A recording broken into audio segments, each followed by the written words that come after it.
Oi, esse aqui é o primeiro vídeo do 29º dia do VET edição 2020.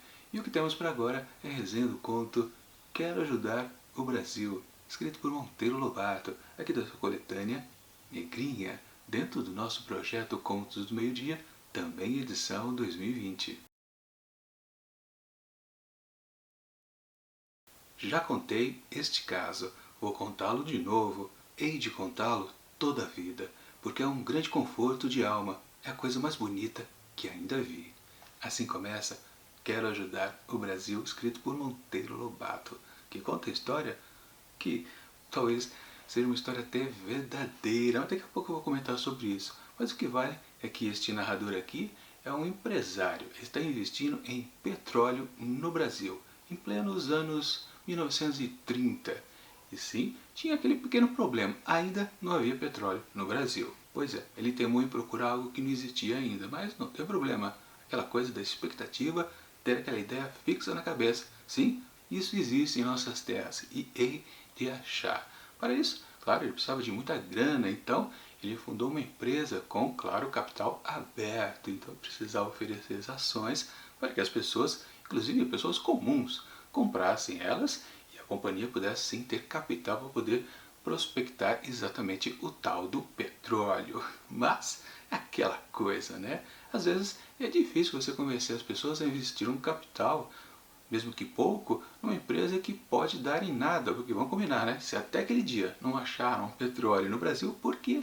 Então essa nova companhia conseguiria fazer tal feito? Sim, é algo de se duvidar. Inclusive, algumas pessoas realmente não investiram nenhum dinheirinho nisso. Mas o importante aqui nessa história é que, logo de cara, este tal empresário aqui, mais alguns outros sócios, estão lá num certo dia esperando vender suas belas ações lá no seu escritório, lá na empresa, e de vez em quando um gato pingado aqui e ali comprava algumas ações. Eis que surge uma figura interessante, num certo dia, a querer comprar algumas ações. E se tratava de uma pessoa bem pobre, com um detalhe muito importante, inclusive era negra. E aí eles pensam, o que essa pessoa vai querer comprar com a gente, né? No máximo 2 ações e olhe lá, né? Porque é visível, trata-se de uma pessoa que não tem recursos, né? Mas tudo bem, né? Todo mundo tem o direito de investir em ações. Só que, olha só que novidade, esta figura pobre, esse homem negro, diz para os empresários, eu quero comprar ações. E eles, claro, tem que perguntar, né? Ok, você vai comprar, mas você sabe que esse aqui é um investimento de alto risco. Você pode perder todo o seu dinheiro. Ok, tá combinado? Você quer mesmo assim comprar ação? Sim, eu quero algumas ações. Tá bom, vai. Quantas ações você quer? Quero 300 ações. Claro que os empresários caíram de queixo ao chão e, bom, eu paro de contar a história, porque senão estraga a experiência de quem ainda pretende ler este conto. Minha avaliação do texto. Com certeza, quando a gente começa a ler esse conto aqui, a gente pode até não chamar de conto. Pois é. Para quem já leu a outra coletânea, Urupês, também de Monteiro Lobato, sabe que lá nos primeiros textos, que a gente pensava que eram contos, na verdade não eram, eram artigos de jornais. E quando começa o texto aqui, fica aquela sensaçãozinha que, puxa, isso aqui não parece com um conto não, que a gente vai acompanhar uma certa história, porque tudo que é narrado ali no começo tem muito um estilo descritivo, quase como se fosse realmente um artigo também para um jornal. Não é o caso exatamente, mas a gente começa a confundir nas reminiscências que a gente tem lá dos antigos textos. Mas ok, depois de alguns parágrafos a gente logo percebe que sim, há uma história a ser narrada, que é justamente essa que eu contei para vocês.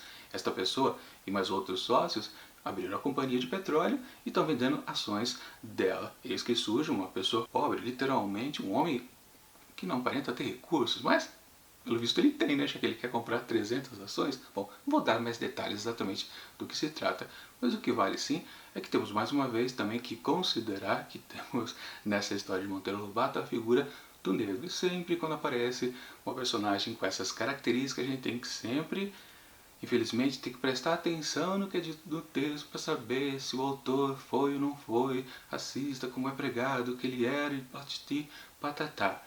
Enfim, infelizmente a gente tem que fazer isso, né? Então a gente tem que prestar atenção nos termos usados para com esta figura.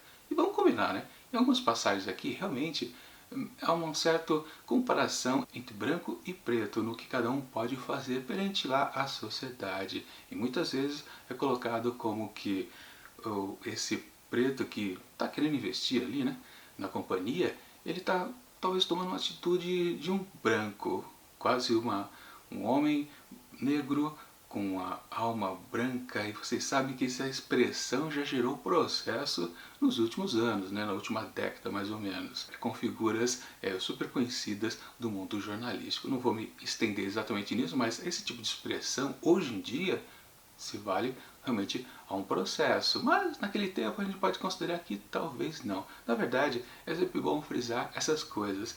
Às vezes o narrador da história contada por Monteiro Lobato diz alguns termos lá não muito agradáveis, mas no fundo, se você for reparar, a figura do negro é bem tratada, tanto que nessa situação meio inesperada que esses empresários têm para com essa figura pobre que entra ali, esse homem que parece não ter recursos, realmente, e claro, também pelo desdobramento que acontece, que eu não vou dizer qual que é visível que na verdade esses homens, empresários e brancos, obviamente, eles não desprezam, não desmerecem a figura desse homem pobre, muito menos do fato dele ser negro. Aliás, exato contrário, esse texto prega que, na verdade, a figura desse homem que não tem recursos, mas que quer fazer algo ali, naquela empresa, investir na empresa literalmente, é algo de valor, justamente porque é uma pessoa que talvez, em termos de sociedade, não pudesse contribuir. Realmente não dá para contribuir, porque o que ele tira para investir na empresa, tira do bolso, né? Realmente vai faltar a ele e a sua família. Isso não há dúvida. Isso é o que é discutido de fato aqui nesse texto. Essa necessidade deste indivíduo ajudar uma certa coletividade. No caso, é óbvio, é o Brasil. Aí, claro, nós temos que lembrar do título da história. Quero ajudar o Brasil. Está entre aspas, ou seja, é uma fala deste personagem. Aliás, falando em nomes, nós não sabemos o nome desse personagem, dessa figura, que claro, a gente pode sempre considerar, né? Em histórias, quando geralmente um personagem não tem nome, ele é quase um modelo. E é exatamente isso que a gente pode considerar aqui nesse texto do Monteiro Lobato. Essa figura humilde que entra aí na empresa para investir em ações, realmente está representando o povo brasileiro. Qualquer homem humilde, família humilde, está ali para representar cada uma dessas pessoas que, na verdade, fazem muito mais que certos empresários, capitalistas mesmo, que vão investir numa empresa, querer ganhar algum lucro no futuro. Aliás, é o discurso total aqui dessa história. E é exatamente para isso que ela foi feita. Aliás, a gente pode até considerar se de fato isso aqui é realmente um conto ou uma história que aconteceu de fato, porque a gente precisa lembrar que Monteiro Lobato foi sim um empresário do petróleo. Ele fundou uma companhia petrolífera aqui no Brasil quando não existia ainda petróleo disponível. Quer dizer, que ele soubesse que existia aqui em nossas terras. E ele sofreu muito. Vamos lembrar que isso era a época do Estado Novo. Getúlio Vargas pisou nele muito. Não deu nenhuma chance para a companhia dele vigorar com certas facilidades que o governo sempre pode oferecer a bons empresários. Não, ele sempre foi contra essa companhia do Monteiro Lobato. Só que historicamente, na verdade, por Monteiro Lobato ser um escritor muito conhecido, de prestígio em todo o país, na verdade, quando ele abriu as ações, deixou a empresa, claro, em capital aberto, ele foi muito fácil, ele vendeu os primeiros lotes de ações, inclusive ele colocou mais à venda e a companhia realmente obteve recursos. Claro que nas primeiras prospecções ele só encontrou o gás de petróleo, não exatamente o petróleo, mas isso foi com o passar dos tempos. O que vale também, historicamente falando, é que Monteiro Lobato sempre valorizou o Brasil, que sempre que ele fosse para frente.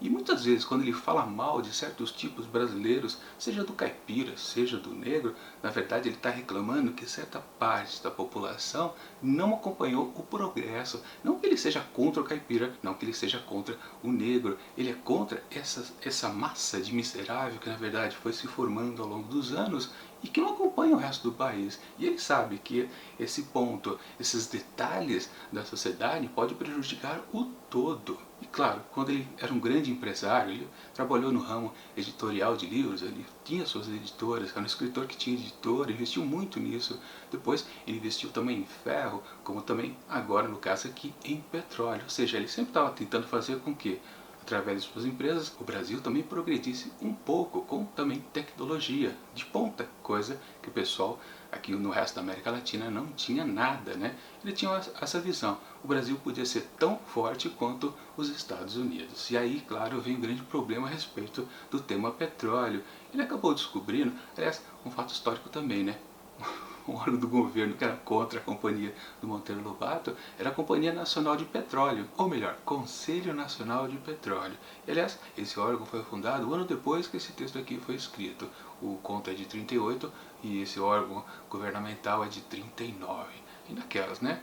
Se alguma coisa está dando certo no Brasil em termos empresariais, claro que o governo tem que começar a podar, né? Cortar as asinhas de empresários que querem voar livremente. Aquela coisa de sempre, isso sempre existiu. E de fato, né? Esse Conselho Nacional de Petróleo não ajudou nada a Monteiro Lobato, muito pelo contrário, ele continuava ainda sendo crítico e nada de ajuda governamental. Tanto que em 1941 ele acabou sendo preso pelo governo do Getúlio Vargas, ou seja, a coisa estava desandando completamente.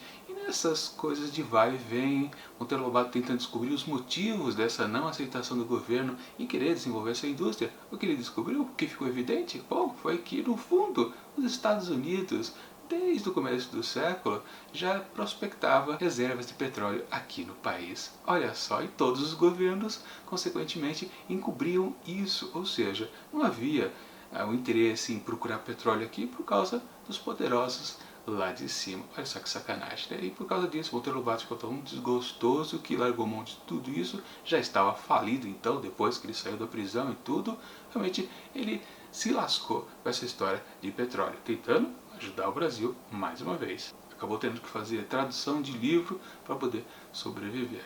Ou seja, esse texto que temos aqui hoje é o próprio Monteiro Lobato, com certeza. Aliás, as duas pessoas que são citadas no começo do texto, que são empresários desse narrador aqui dessa história, de fato foram sócios do Monteiro Lobato na tal empresa petrolífera. Enfim, é uma história interessante que, como eu disse, o que importa realmente não é a questão exatamente dele ter sido empresário, com toques autobiográficos, né? Isso não importa de fato, que sim é o interesse dele em partes da sociedade, no caso a figura do negro, que mesmo assim ainda pode ajudar o Brasil. E lembrando também, né, o título da história aqui é um belo de um spoiler. Se você capta o que ele quer dizer, você entende a grande pergunta que está acontecendo durante toda a narrativa por aqui. De fato, no fundo, esse texto é mais importante pelas questões que ele vai apresentando, mas em termos narrativos de peripécia, não é uma grande coisa. Portanto, para Quero Ajudar o Brasil, escrito por Monteiro Lobato, eu atribuo apenas 3 asteriscos. É um conto importante e muito caro ao autor, mas no fundo, é um texto bem mediano, só um pouquinho acima da média, para falar a verdade. E falando, né, em ficar em cima da média, finalmente, Fernando Pessoa está apresentando bons contos aqui no seu livro O Banqueiro Anarquista e Outros Contos Escolhidos. Vocês lembram, né? No começo dessa coletânea eu achava literalmente um porre todos os contos apresentados com aquelas questões filosóficas, mas nas últimas semanas, nos últimos contos, tudo anda muito bem e eu espero que no conto que a gente vai ver amanhã tudo também esteja muito bom e esse livro possa terminar em grande estilo. Bom, é texto a se conferir amanhã, mas enquanto o próximo vídeo não chega, eu deixo aqui do lado dicas de outras resenhas que já aconteceram aqui dentro do projeto Contos do Meio Dia, edição 2020. E tchau!